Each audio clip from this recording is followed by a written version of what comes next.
Buenas noches, sean todos bienvenidos y agradecerles por la asistencia de parte de nuestro equipo de Unidad de Psicología Especializada. Hoy nos acompaña el doctor Steven Tavares, médico psiquiatra. Él mismo es egresado de la Universidad Tecnológica de Santiago UTESA y posteriormente se trasladó a la ciudad de Buenos Aires, Argentina, para realizar su posgrado como especialista en psiquiatría de la Universidad Maimónides, formándose en sus prácticas en el Hospital Interdisciplinario Psicoasistencial José Tiburcio Borda.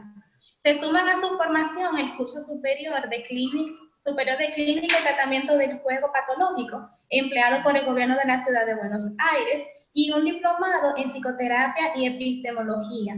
Es miembro de la Fundación Internacional para el Desarrollo de las Neurociencias, donde se desempeña como vocal representando a la República Dominicana, y asimismo es integrante de la Sociedad Dominicana de Psiquiatría, Filial Norte, Psiquinorte.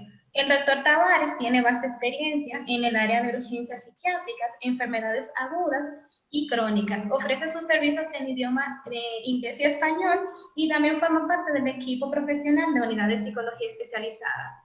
A continuación los dejaré con el doctor para esta conferencia. Gracias.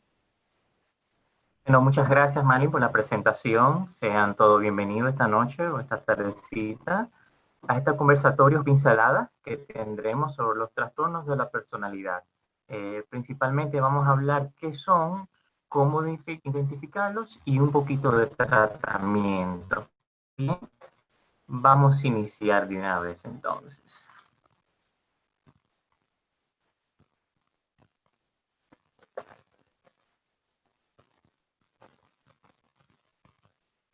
Entonces, los trastornos de la personalidad en general son patrones de percepción, reacción y relación generalizados y tolerantes que provocan una angustia o un deterioro funcional significativo. Estos trastornos de la personalidad y sus manifestaciones varían significativamente, pero todos ellos parecen ser consecuencia de una combinación de factores genéticos y ambientales. Esto no quiere decir que estas inadaptaciones sociales que pueden causar un malestar significativo en la persona con un trastorno de personalidad y en aquellos que los rodean también. Para la persona con el trastorno, la diferencia de muchos que buscan un asesoramiento psicológico, la angustia causada por las consecuencias y los comportamientos sociales inapropiados son los que lo suelen llevar a una consulta o a un tratamiento, más por el malestar propio de sus pensamientos y sentimientos. Bien, por lo tanto, cualquier profesional de la salud que vaya a iniciar debe apuntar a que este paciente vea sus rasgos de personalidad y la raíz que es la raíz del problema en sí. Alrededor del 10% de la población general en el mundo y hasta la mitad de los pacientes internados en alguna unidad hospitalaria psiquiátrica tienen un trastorno de personalidad. Generalmente no hay diferencia entre hombres y mujeres en algunos de los trastornos, ni razas, ni clases, ni socioeconómicas, ni nada de eso. No obstante, el trastorno de la personalidad antisocial supera en mujeres que en varones 6-1, y el límite de la personalidad supera a los hombres de 3-1 en mujeres. Para la mayoría de los trastornos de la personalidad hay un gran grado de heredabilidad. Generalmente hablamos de un 50%, que es similar a otros trastornos psiquiátricos, como son la bipolaridad y los trastornos depresivos mayores. Este grado puede argumentar en contra del supuesto de que los trastornos de la personalidad son defectos de un carácter generado principalmente por un entorno adverso. Son significativamente mayores los costos en cuanto hablamos de clínicamente para tener un paciente en un ingreso, ya que son más largos el tiempo necesario estos tipos de pacientes con trastorno de personalidad. Entonces, ¿cómo lo clasifican? Bueno, el normal diagnóstico de estadística y desórdenes mentales enumera 10 tipos, aunque la mayoría de los pacientes cumple con los criterios de varios tipos. Por ejemplo, el antisocial y el límite tienen alguno parecido. Estos tienden a disminuirse con la edad, y otros parecidos son el obsesivo y el esquizotípico, que son menos propensos a hacerlo. Entonces lo divide en 3 grupos. Como vemos acá, el grupo A, que están los paranoides, los esquizoides y los esquizotípicos. Tenemos el grupo B, que están los límites, los antisociales, el histriónico, el narcisista. Y tenemos el grupo C, que está el evitativo, el dependiente y el obsesivo compulsivo. Bien, entonces vamos a hablar un poquito de cada uno de ellos. Bien, la categoría A, como ya vimos, se caracteriza por parecer raros o excéntricos. Incluye los siguientes. Bien, comenzamos con el paranoide. Este tipo de personas son muy desconfiadas y asumen que los demás tienen una intención como de perjudicarlos o engañarlos, incluso cuando tienen una justificación escasa o nula de estos sentimientos. Ellos piensan como que es más común, como que todo el mundo está en contra de ellos.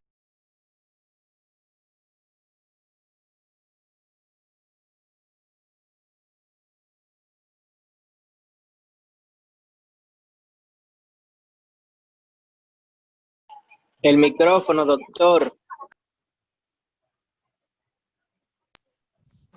Ahí estamos, discúlpeme, porque parece que al bloquear todo. Entonces voy a comenzar otra vez con la categoría A, la paranoide, que estos pacientes generalmente son muy desconfiados, ¿bien? Piensan que todo el mundo le va a hacer daño, siempre viven con una sospecha, es más común en hombres.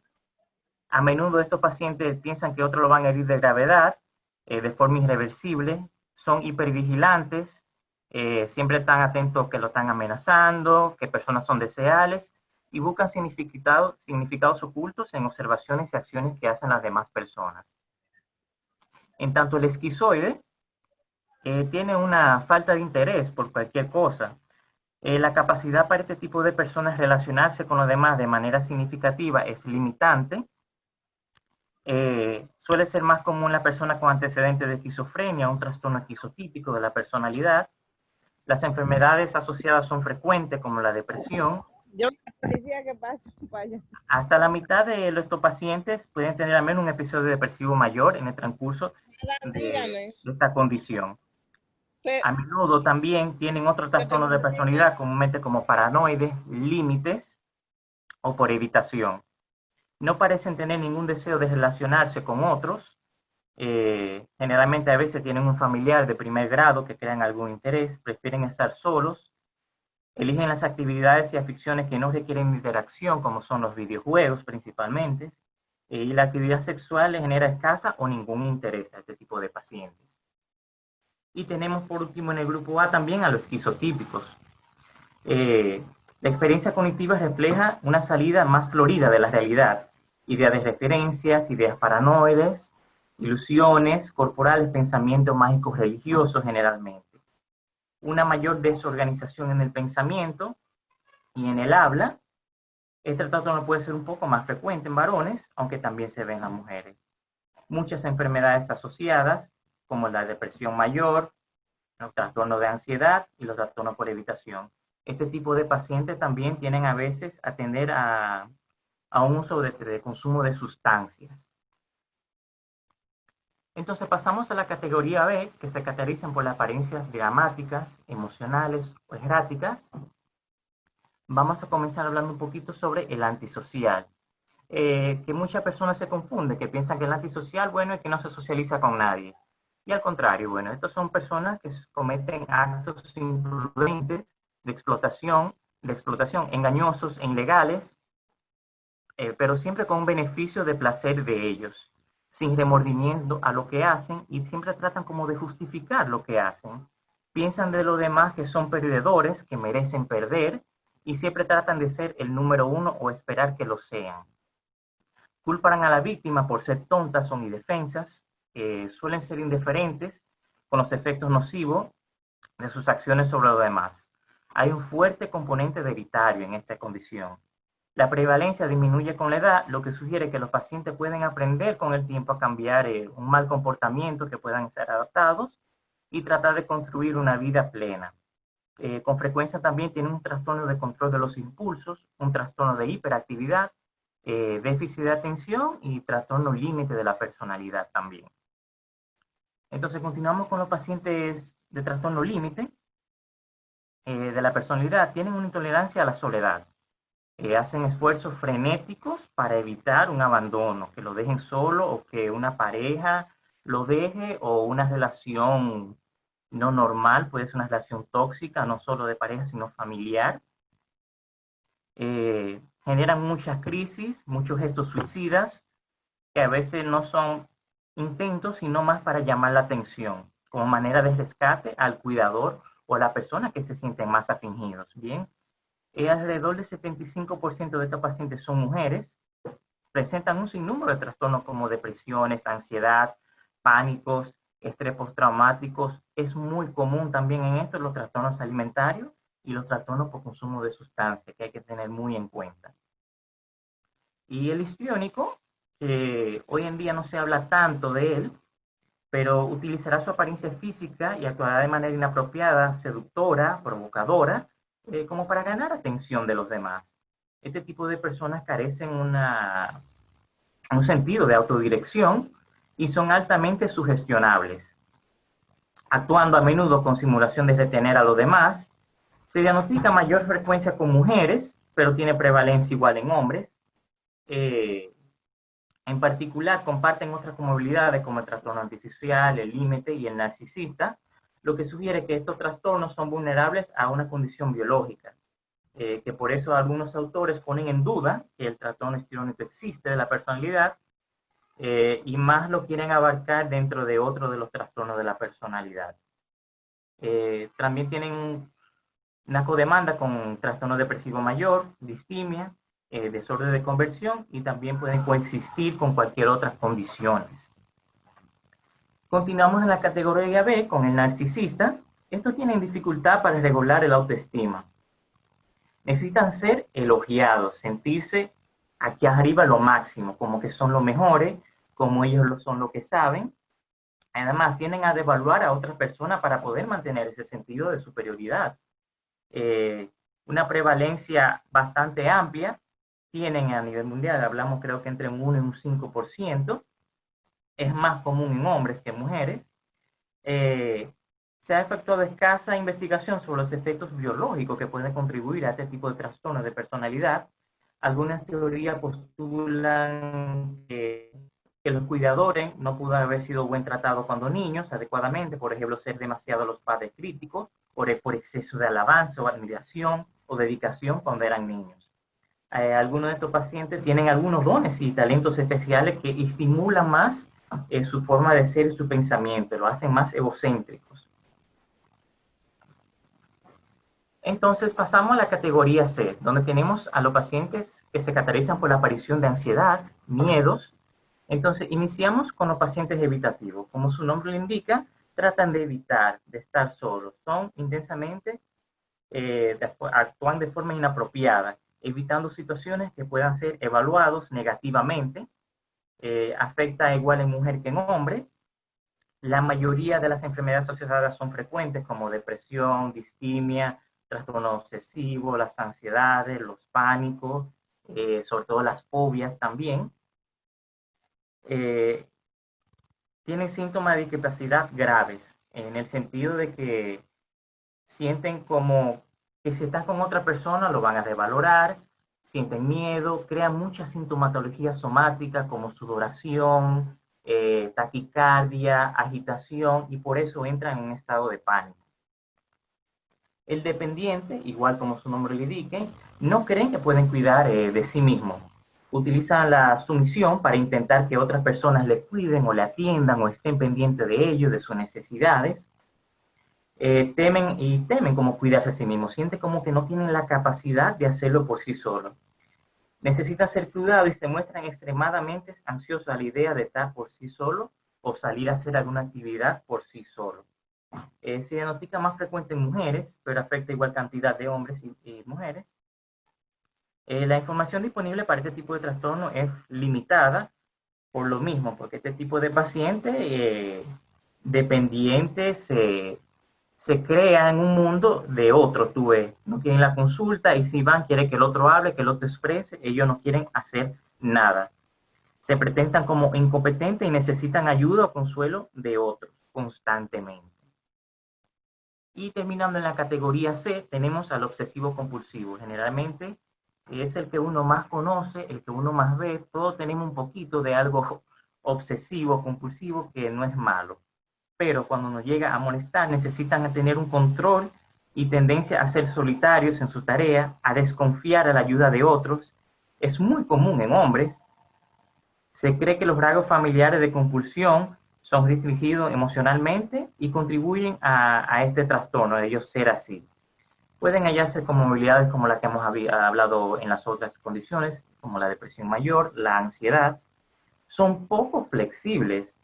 La eficacia y relación con los demás son muy rígidas, son muy subordinadas a las actividades. Como resultado de esto, ellos pierden como el objetivo de una actividad o de un proyecto, porque se comprueban repetidamente en ocasiones a mirar los errores más en la cosa que lo que tienen que hacer. Son muy detallistas, por eso no hacen buen uso de su tiempo y a menudo son dejados las tareas más importantes hasta el final, debido a que estos tipos de pacientes quieren todo que se haga a su manera, a una manera específica, y tienen dificultades para delegar tareas a otros o dejar que otros participen porque no quieren que le cambien la forma de ellos ser. Bien, en este cuadrito tenemos solo la prevalencia más o menos mundial de los diferentes tipos de trastornos. Como dije anteriormente, el antisocial aquí debajo, de 1 al 5%, no continúan los límites, van a ser los más comunes, luego van a estar lo histriónico y los obsesivos compulsivos junto con lo evitativo, y ya los menos frecuentes tenemos los esquizoides, los narcisistas y los dependientes. Este cuadrito es viejo en el sentido que fue creado de bastante años, pero es muy significativo todavía en su utilidad en el día de hoy, como para entender un poquito rápido qué es cada personalidad. Se llama el aparcamiento de los trastornos de personalidad. Bien, y si vamos buscando los numeritos, tenemos el número 1, el paranoide. Como piensa siempre arrinconado. En el número 2 tenemos el narcisista, siempre quiere tener el coche más grande y más lujoso. En el 3, el dependiente, necesita que otros coches para sentirse protegido. El 4, el pasivo-agresivo, que ya no se comenta en el DSM-5, que estaciona el vehículo de forma oblicua para ocupar 2 espacios. El 5, golpea el coche de su ex amante, vamos a decir, o su expareja. El 6, el antisocial, obstaculiza los otros vehículos. El 7, el histriónico, aparece en el centro para dar efecto excéntrico. El obsesivo compulsivo, alineamiento perfecto con el estacionamiento. En el 9 tenemos el evitativo, que se esconde en una esquinita como para que nadie lo vea, nadie le habla. El 10 tenemos el esquizoide, que no puede tolerar la cercanía de los demás, por eso se pone más lejos. Y en el 11 tenemos los esquizotípicos, que lo ponen ahí como en un estacionamiento intergaláctico, como una nave espacial. Entonces, los signos y síntomas que vamos a ver en este tipo de pacientes, según el DSM, va a depender principalmente de 2 entidades. Uno, la identidad propia, y otro, el funcionamiento interpersonal de cada paciente. En la identidad propia puede manifestarse como una imagen propia inestable. Por ejemplo, que la persona fluctúa entre verse a sí mismos amables o crueles. O como inconsistentes en los valores, en las metas y en las apreciaciones. Como por ejemplo, que son profundamente religiosos en la iglesia, pero profanes y respetuosos en otras partes. ¿Bien? Y el funcionamiento interpersonal, normalmente estos pacientes se manifiestan como la incapacidad para desarrollar o mantener relaciones estrechas o insensibilidad hacia los otros, como incapacidad de sentir alguna empatía hacia otras personas. Tienen trastornos de la personalidad, suelen ser incongruentes y confunden o se frustran con lo que los rodea, incluso con los profesionales. Por eso tratar los trastornos de personalidad considero que son uno de los más difíciles. Debemos tener mucha paciencia, y crear una buena relación médico-paciente para que esto pueda funcionar. Este tipo de paciente también puede tener estilos de vida inconsistentes, desprendidos, muy emocionales, abusivos o irresponsables, lo cual puede provocar problemas físicos y mentales con sus cónyuges, hijos, familias, en el trabajo, en todos sus ámbitos sociales. Lo malo de esto es que las personas con trastornos de personalidad generalmente tienden a no reconocer que tienen este problema. Y eso es uno de los primeros factores que cuando iniciamos una sesión es lo que tenemos que concentrarnos en hacer, en ayudar. Que ellos entiendan que tienen un problema, que existe una condición y que esos son lo que crean los malestares personales y al ámbito social que los rodean o los afectan. Entonces, ¿cómo vamos a diagnosticar un paciente con trastorno de personalidad? Hay que llevarse, por lo menos acá nos llevamos generalmente de los criterios del DSM-5. Aunque algunos de los pacientes, bueno, no caen 100% dentro de todos los criterios del DSM-5, pero sí en su mayoría. Pero hay otros patrones o rasgos, maladaptaciones, inflexibles, persistentes, generalizados, que abarcan por lo menos dos de los siguientes, que son la cognición o la forma que perciben o interpretan a ellos mismos, a los demás y los eventos que interactúan, como la afectividad, su funcionamiento interpersonal y los impulsos, el malestar significativo o deterioro del funcionamiento generado por el patrón del mal adaptativo que se han creado por esta condición, y la estabilidad relativa o patrón de comienzo temprano. Hay que recordar que la mayoría comienzan a una edad temprana. Antes de esto, siempre hay que pensar que debe excluirse otras posibilidades de causa de síntomas, como otro trastorno de salud mental, trastorno por consumo de sustancia, traumatismo craneoencefálico también. Como decía, los trastornos de la personalidad generalmente se diagnostican antes de los 18 años. Y los síntomas deben permanecer por lo menos un año, a excepción de los antisociales, que no se pueden ser diagnosticados antes de los 18 años. Es un dato muy importante a tener en cuenta. Hay que entender también que debido a que estos pacientes tienen muchos trastornos con los trastornos de personalidad, desconocen su enfermedad, los tratantes, como los médicos, los psicólogos, los asistentes, los enfermeros, todo el que vaya a tratarlos pueden tener la anamnesis o la clínica de otros profesionales que lo hayan visto. Pueden también hacerlo a través de los familiares o amigos. Si existe una razón de sospecha y este paciente va solo, podemos ofrecerle que traiga a un familiar o alguien de confianza en una próxima entrevista para tener otro punto de vista de lo que le está pasando. Porque como le dije con anterioridad, que tienen problemas a no reconocer que tienen un trastorno o un problema. Bien, entonces aquí es como generalizando algo de los trastornos de la personalidad. Para tener presente que son omnipresentes, no es situacional, son inflexibles y rígidos, dificulta la adquisición de nuevas habilidades y comportamientos, hace al individuo frágil y vulnerable, no se ajusta a lo que cabría esperar de una persona, produce malestar y sufrimiento, y no hay una conciencia de enfermedad en sí en este tipo de pacientes. Entonces, los principios generales que vamos o queremos buscar en este paciente es reducir el malestar subjetivo. Ese es uno de los principales, porque cuando no llegan por alguna mortificación. Bien, entonces hay que ayudar que ellos entiendan eso. Ayudar a los pacientes a entender que los problemas son internos, no que el otro tiene el problema. Disminuir significativamente ante las conductas inadaptadas y socialmente indeseables, y modificar los rasgos de personalidad problemáticos. Aquí lo que vamos a hacer es utilizar las psicoterapias y los psicofármacos dependiendo de la condición específica para cada paciente. En general, debemos señalar reiteradamente los comportamientos indeseables, las consecuencias antes de que los pacientes tomen conciencia de ellos. Esta estrategia puede ayudar a los pacientes a cambiar sus conductas maladaptativas y sus creencias erróneas. Pero bien, debemos actuar también con sensibilidad. Debe de ser conscientes de que la bondad y los consejos sensatos por sí mismos no cambian un trastorno de la personalidad. Por eso hay que ser también un poco rígidos con ellos al hablarle o diagnosticarle o a interactuar con ellos.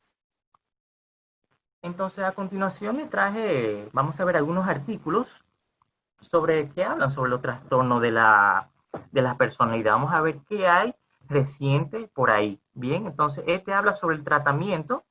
Entonces, los pacientes con trastorno de personalidad son frecuentes, como ya han visto, a menudo tienen enfermedades mentales y físicas comórbidas, la mala calidad de vida y un grave deterioro social. Sin embargo, estos trastornos a menudo no se diagnostican, porque como son difíciles de ellos entender de que tienen una condición, generalmente no buscan ayuda hasta que ya está excesivamente con un problema. Hay que tener en cuenta que para sacar una buena información o un buen diagnóstico hay que hacer una buena historia detallada, cuidadosamente tomada y en el mejor de los casos una entrevista estructurada. que son importantes para un diagnóstico válido. Una descripción de los rasgos disfuncionales y para la evaluación de la gravedad que tiene cada paciente.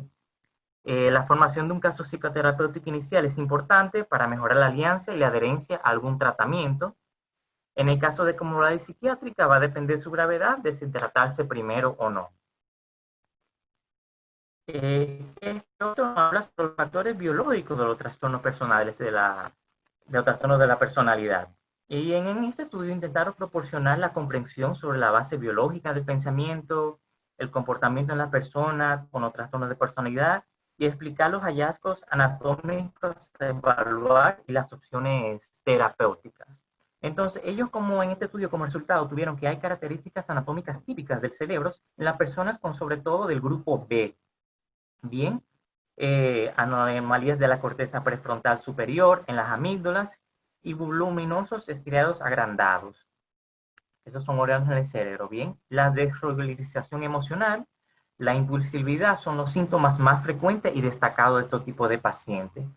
Y concluyeron que hay que comprender la neurobiología de estos trastornos de la personalidad para poder tratarlo mejor, ¿bien? O para tener un conocimiento más profundo.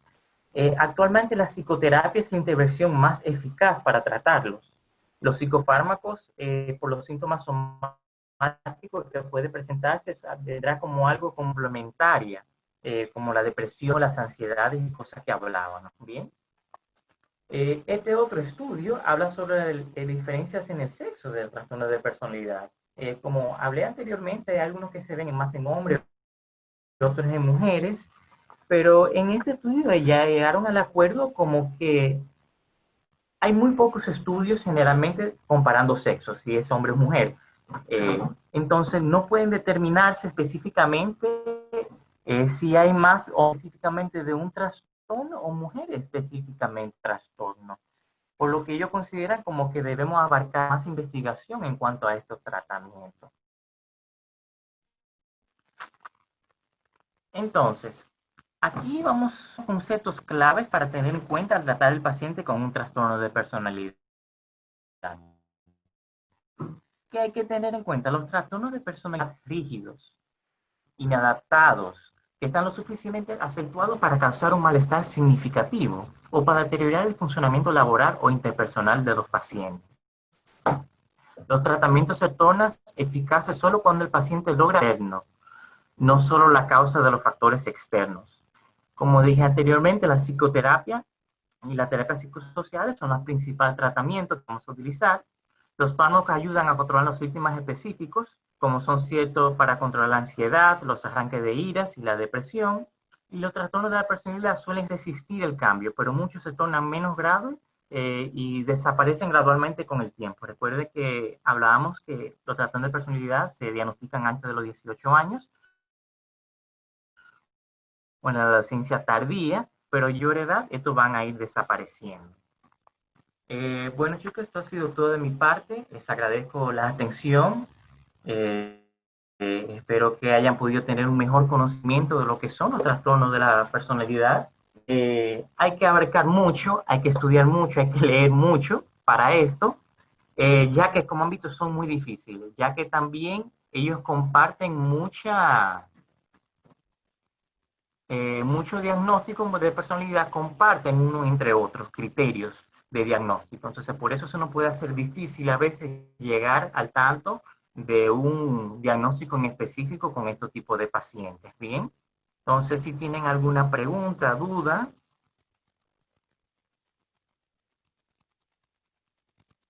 No, vamos a ver la moderadora. Lo que podemos hacer la pregunta es ir haciéndola por el chat para más facilidad y así vamos contestando. Exactamente, las preguntas las pueden ir escribiendo mientras el doctor va respondiéndole a cada uno de ustedes. O pueden activar su micrófono, no habrá inconvenientes.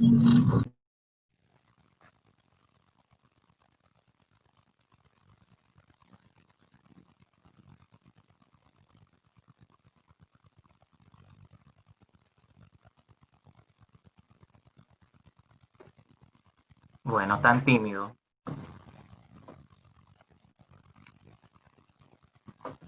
Vamos a ver.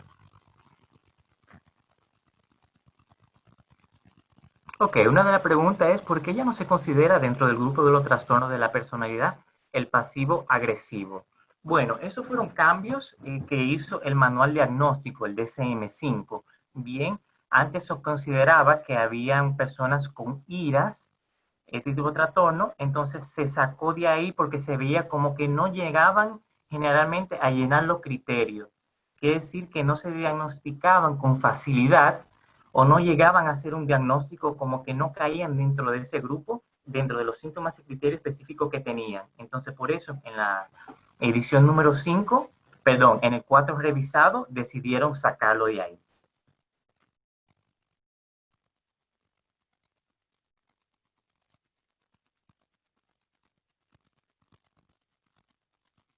Vamos a ver, que me van a preguntar. Dice aquí, a ver. Una persona diagnosticada con tratamiento histriónico como tratamiento recibe terapias y medicación. Como le dije, generalmente son terapias, psicoterapias, vamos a iniciar.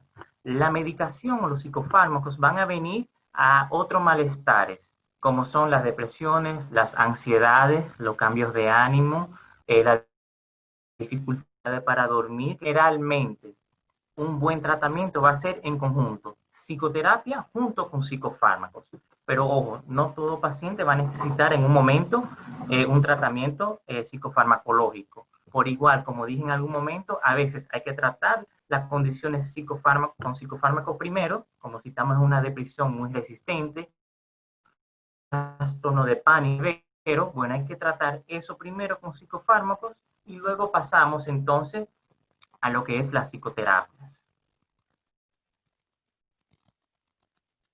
Déjame seguir viendo acá.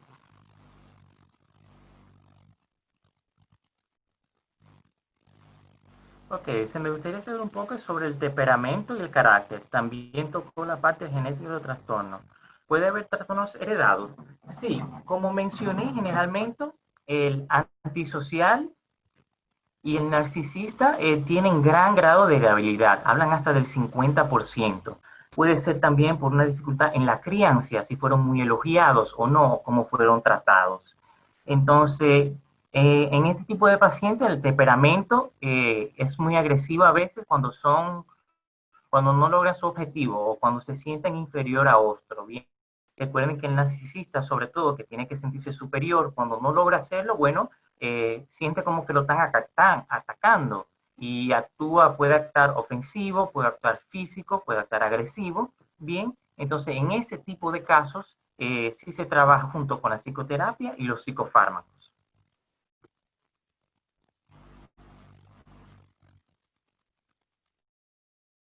Vamos a ver por acá, un momentico.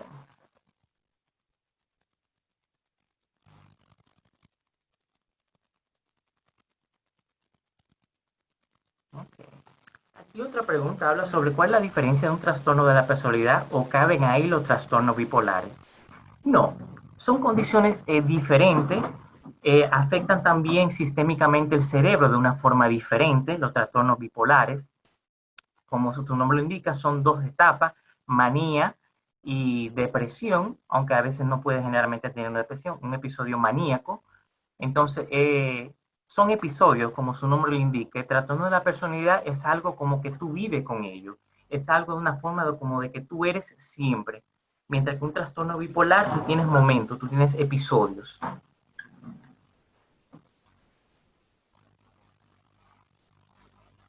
Aquí hay una pregunta, bueno, sobre bipolaridad. Dice si el trastorno tendría una cura. Y de hablar de cura en sí, no, pero con tratamientos puede llevar su vida completamente normal. No lo hace diferente a nada ni a nadie, ni lo evita hacer ningún tipo de cosas. Hemos tenido hasta presidentes, grandes funcionarios, con trastorno de bipolaridad y hacen su vida normal con un tratamiento.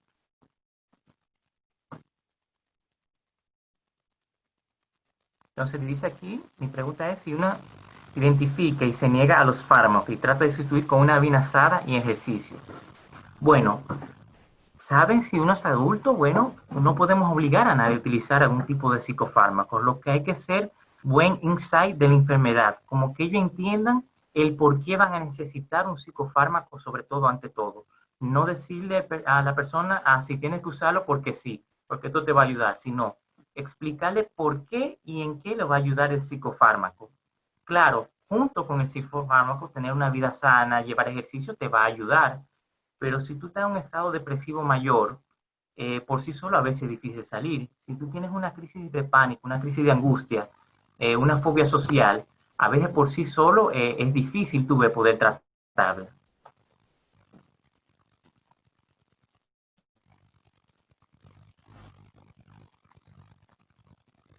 Ok, dice aquí una pregunta. Una persona con límite de la personalidad y tiene desorden de la alimentación, ¿puedes ¿cómo se puede manejar? Bueno, como le indicamos primeramente, todo va a ser en el ámbito psicoterapéutico primero, ¿bien?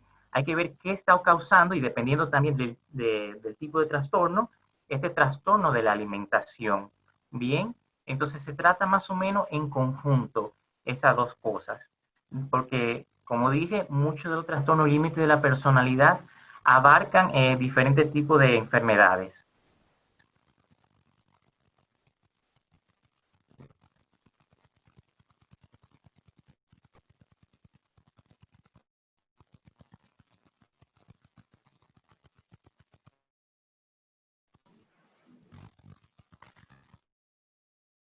Dice aquí sí que dentro de la parte del DSM, aunque no dentro del trastorno de personalidad pasivo agresivo, fue tratado en un acápite que dice al final del libro, otras entidades, si no me recuerdo, se llaman, que fueron este tipo de cosas como el pasivo agresivo, como que no concordaban o no llegaban a un diagnóstico específico, o los pacientes en los criterios, por lo que no se llegó, no tienen ni siquiera código en el DSM-5, sino en existir todavía, no.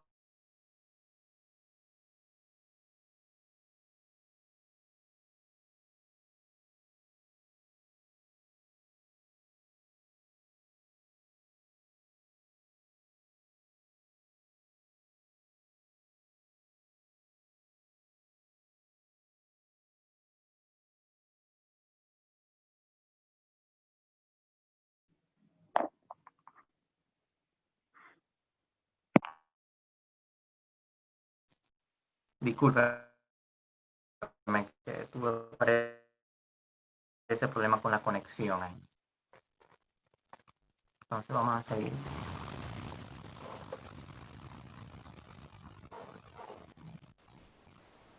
Dice que una persona que sufrió una presión, me imagino que es depresión, no quiere tomar medicación, pero no le está haciendo nada. Sí, esos son casos difíciles, bien, hay que entender, una sesión, un tratamiento específico no es no va a mejorar tu diagnóstico en sí. Si no hay mejoría, bueno, lo ideal es volver a volver a tu terapeuta, que tu terapeuta haga una evaluación, bien, y ver por qué las cosas no te están funcionando. Entonces dice otra pregunta aquí, veo que es la última. Aunque se vive con el trastorno de la personalidad, ¿es posible buen funcionamiento social en todos los ámbitos? Y sí, generalmente si se crea una conciencia de situación, una conciencia de enfermedad, puede ser totalmente normal. Bien, puede tener incluso mejorar algunos rasgos, mantener otros y vivir. Porque recuerden, un trastorno de la personalidad solo va a ser un trastorno si interfiere contigo, con tu vida social y lo afecta a otros. Si no te afecta en tu vida social, que tú puedas hacer todo normal, tu vida normal, ni le estás afectando a otros, bueno, no tienes que decir que caes específicamente dentro de un trastorno, ¿bien? Quizás tenga unos rasgos de personalidad, vamos a decir.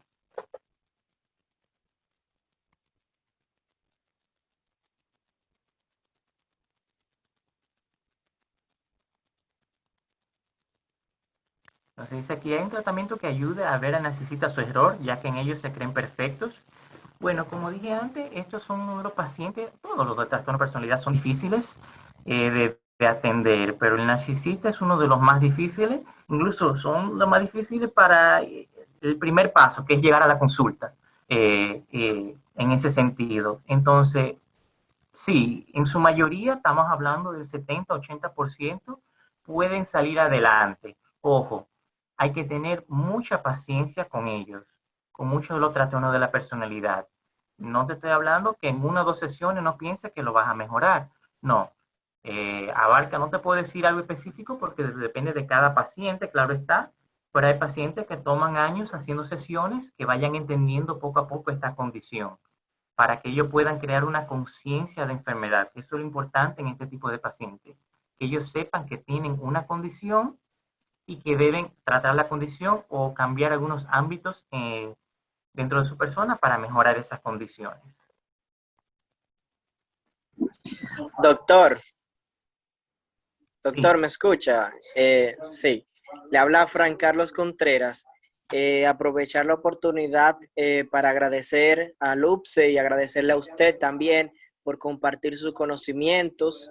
Gracias por la oportunidad que nos ha dado a todos para escucharle y aprender un poco más, porque siempre estamos aprendiendo cada día más.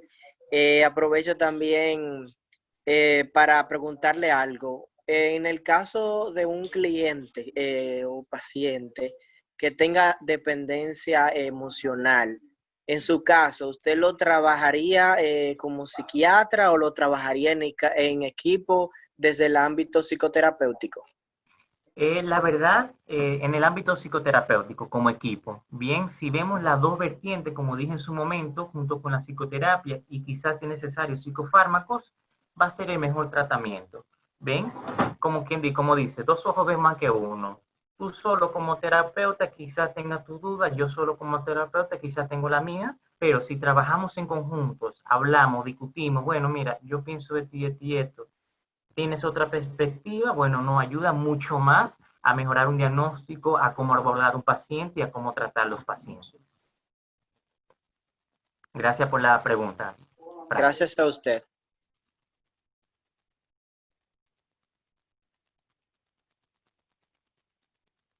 Dice aquí, ¿en qué puede degenerar el apego inseguro en las personas si este elemento inicia entre los 4 y 7 años?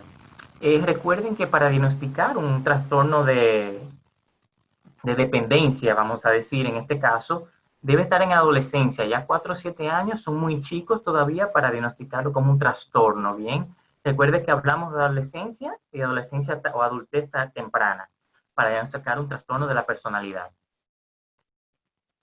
Él necesita ayuda psiquiátrica o de psicólogos. Bueno, necesitará la ayuda de ambos, dependiendo como cada condición. Como le dije, generalmente quienes van a ver primero este tipo de pacientes son los psicólogos. Bien, entonces ellos van a considerar, dependiendo de los síntomas que presente, si incluyen otro psicoterapeuta como el psiquiatra dentro del ámbito de la terapia.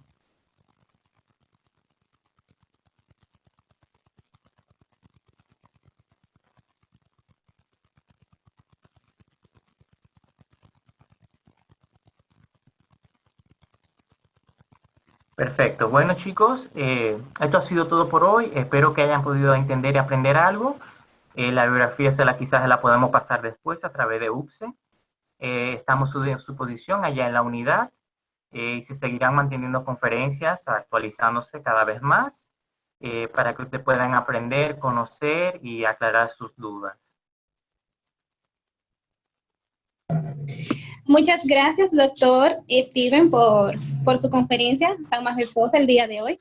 Gracias a los participantes por haber accedido y confiar nuevamente en el equipo No, UPSE. gracias a ustedes, gracias a UPSE por la oportunidad, como siempre, apoyo activo. De acuerdo. Y nada, a los participantes se pueden mantener actualizados sobre nuestras informaciones y las conferencias y talleres que ofrecemos en nuestras redes sociales como Unidad de Psicología Especializada. Y eso es todo. Que pasen feliz resto de la noche. Feliz noche, gracias por todo.